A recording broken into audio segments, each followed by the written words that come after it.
বাংলার ইতিহাসে ১২ ভূঁইয়া বা প্রতাপশালী ১২ জন জমিদারদের অন্যতম বীর ঈশা খাঁ। তার মৃত্যুর পর তাকে সমাহিত করা হয় গাজীপুরের কালীগঞ্জ উপজেলার বক্তারপুর গ্রামে। তবে দীর্ঘদিন তার কবরটি ছিল অযত্নে ও অবহেলায়। এবার গাজীপুর জেলা প্রশাসন ও কালীগঞ্জ উপজেলা প্রশাসনের উদ্যোগে তার সমাধিতে দেয়া হয়েছে নতুনত্ব ও আধুনিকতার ছোঁয়া।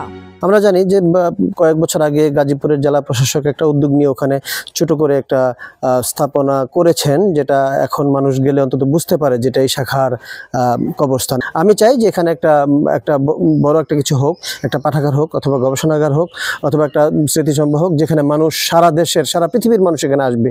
সঠিক ইতিহাস ভবিষ্যৎ প্রজন্মের কাছে তুলে ধরতেই প্রশাসনের পক্ষ থেকে নেওয়া হয়েছে এমন উদ্যোগ। স্থানটিতে পর্যটন সুবিধা বাড়ানো হলে এর আরও পরিচিতি লাভ হবে বলে মনে করেন স্থানীয় প্রতিনিধিরা।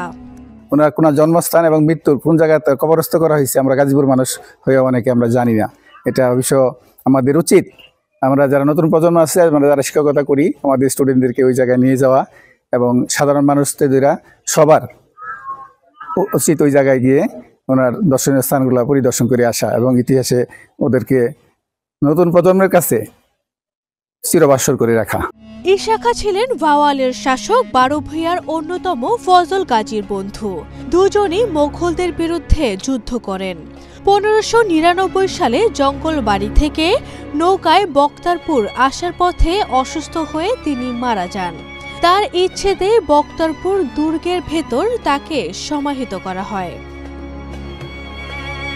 আরভি ইসলাম হিমু, এশিয়ান টেলিভিশন।